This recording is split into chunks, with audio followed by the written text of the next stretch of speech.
Hey, welcome to another tightless episode of Sneak Peek. Hey, we're at the Wham Bam Newton Boys big world premiere thing at South by Southwest. We're waiting for the big superstars to come down that red carpet here. So stay tuned, and maybe some of them will stop and talk to us. Maybe some of them won't, but we'll see.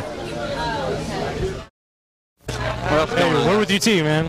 And yeah, you got any advice for your success? UT success story. You got any advice for us lowly students? Yeah, man, just keep living. Enjoy it, man. Enjoy it. Do it a day at a time with the big picture in mind.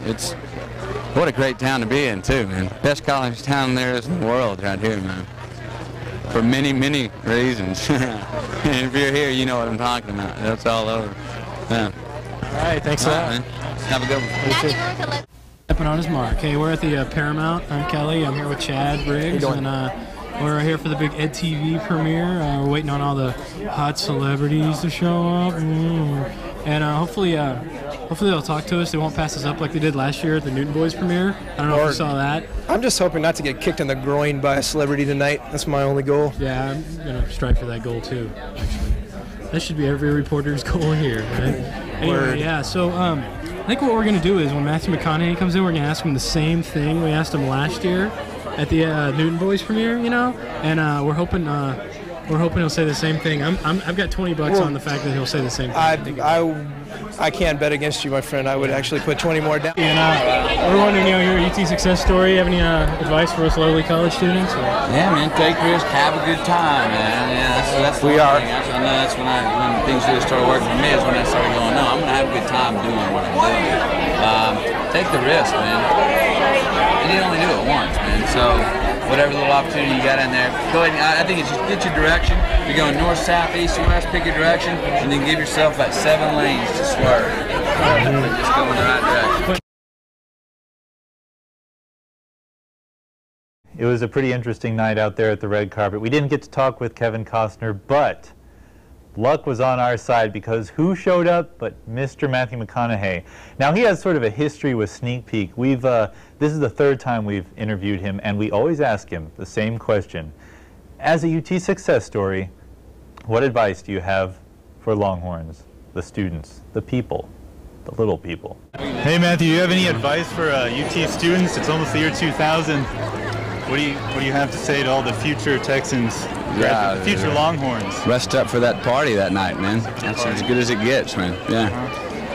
You've been watching the football. How do you think they're doing? They've won. Football team? Lost one. Yeah. Well, I think we're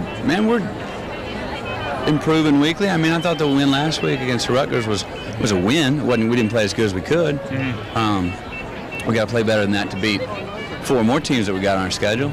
But man, we got the right guy at the top of the line. We got the right guy in Mac Brown. He's got the right staff around him, and we did get a hell of a recruiting class, man. We got some athletes. I've gone out to practice a couple of times, and the speed and just the athletic ability of those guys, and the guys that are young that are going to put on a graceful 30 pounds in a couple of years. It's going to be nice, man.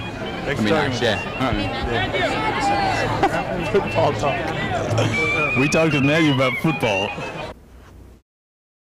You hinted a story about Matthew McConaughey and a limo and coming home at 8:30 in the morning. I didn't say that. You must have heard it from someone else. I couldn't say that.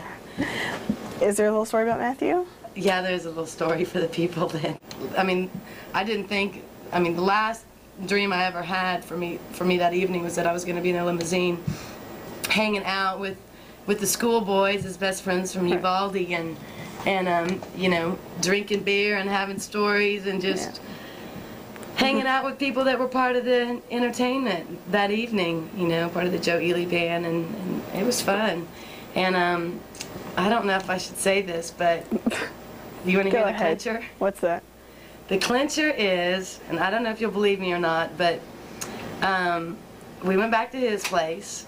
Now, we went back to his place, and I massaged his back.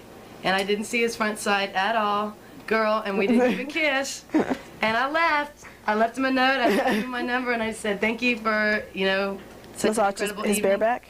Huh? Massaged his bare back? back? I just thought he was going to take his shirt off, and I was going to, like, whoosh, whip off his drawer.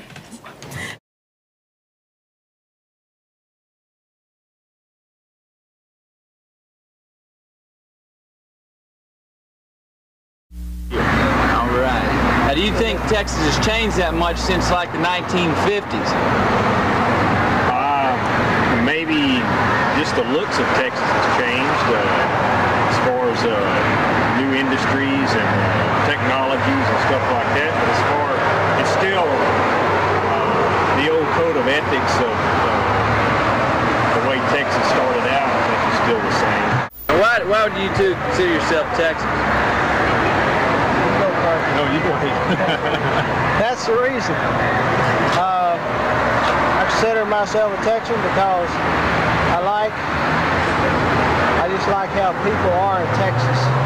They speak up and stand up for what it means to be a Texan. They don't sugarcoat it.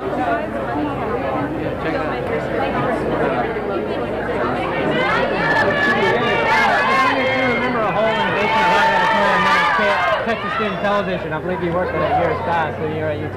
Texas Student Television? Yeah, we were looking through our archives and we discovered a video that you had done called Texas Barbecue. That was actually on Texas about, in the senior fellows, about what makes up a place, the people or the place. And my argument was the people. And I went around and interviewed a lot of people in Texas. Some of them were at a barbecue. Yeah, we just found that out. We thought that was pretty interesting. Hey, do you have any advice being a UT success story? Remember this, you don't get jobs with the GPA. This ain't accounting, guys. Happy McConaughey.